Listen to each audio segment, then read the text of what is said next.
꿈하! 여러분 안녕하세요. 오늘의 공과 시간이 돌아왔습니다. 오늘 공과는 조금 특별한 걸 해보려고 합니다. 어떤 거냐면 뇌구조라는 것이에요. 여러분이 어떤 생각을 가지고 살아가고 있는지, 우리가 어떻게 하면 예수님과 함께 더 친밀하게 살아갈 수 있는지에 대해서 한번 생각을 해보려고 해요. 먼저 첫 번째, 여러분이 요즘 가장 많이 하고 있는 생각은 무엇인지 한번 써보세요. 여러분 어떤 생각을 가지고 있나요? 저는 무엇을 먹을까 많은 고민을 하고 있고, 그리고 어떤 것을 마실까도 많이 고민하고 있고, 그리고 어떻게 놀까도 많이 고민하고 있습니다. 여러분들은 많이 생각하고 있을 텐데 어떤 생각 가지고 있는지 한번 적어보세요. 다 적었나요? 그러면 두 번째 질문을 한번 보도록 하겠습니다. 두 번째는 지난 한 주 동안 내가 어떻게 살았는지 한번 돌아보는 거예요. 지난 한 주 동안 여러분은 예수님에 대한 생각을 얼마나 해보셨나요? 1분? 5분? 아니면 하루 종일? 여러분 각자 다 다른 답이 있을 거예요. 하지만 중요한 건 예수님에 대한 생각을 해봤다는 게 중요하고요. 아직까지 나는 해보지 않았는데 생각하는 친구가 있다면 이제부터 예수님 생각을 조금씩이라도 해보는 여러분이 되었으면 좋겠습니다. 다음 질문은 세 번째. 그렇다면 예수님에 대한 생각을 방해하는 요소는 무엇일까? 한번 같이 생각해 봤으면 좋겠어요. 목사님이 생각했을 때 예수님에 대한 생각을 방해하는 요소는 미워하는 것, 그리고 질투하는 것, 그리고 다투는 것이다 라고 생각을 했어요.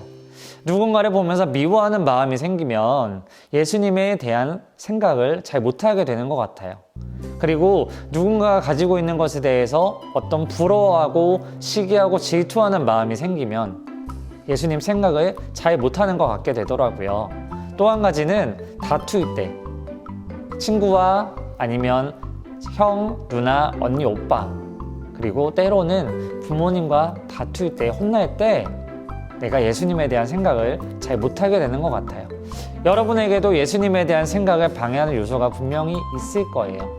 하지만 그 방해하는 요소 때문에 예수님에 대한 생각을 멈추지 않았으면 좋겠습니다. 그래서 마지막 질문은 이것이에요. 우리가 예수님을 생각하며 살아가기 위해서 무엇을 할 수 있을지 한번 생각해 봤으면 좋겠어요. 목사님이 예로 들자면 매일 10분씩 기도하는 습관을 기르는 것도 참 좋고요. 10분이 너무 길어요 라는 생각하는 친구가 있다면 아침에 자고 일어났을 때 10초라도 기도하는 습관을 꼭 길러봤으면 좋겠어요.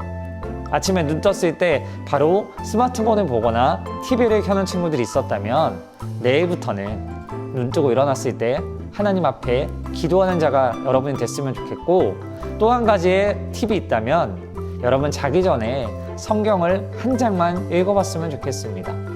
잠언 말씀을 읽어보거나 아니면 시편 말씀을 읽어보면서 하루를 정리할 때 잠자기 전에 성경 말씀을 통해서 다시 한 번 더 내 마음속에 예수님에 대한 생각을 채워나가는 여러분이 되었으면 좋겠습니다.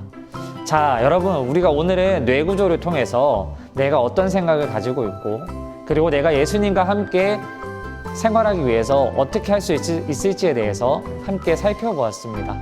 여러분, 여러분이 적었던 것, 여러분이 다짐했던 것들 꼭 시도해서 꼭 잘 지켜서 한 주 동안 예수님과 함께 행복하게 살아가는 여러분 모두가 되었으면 좋겠습니다. 여러분, 우리 다음 주에 만나요. 제발.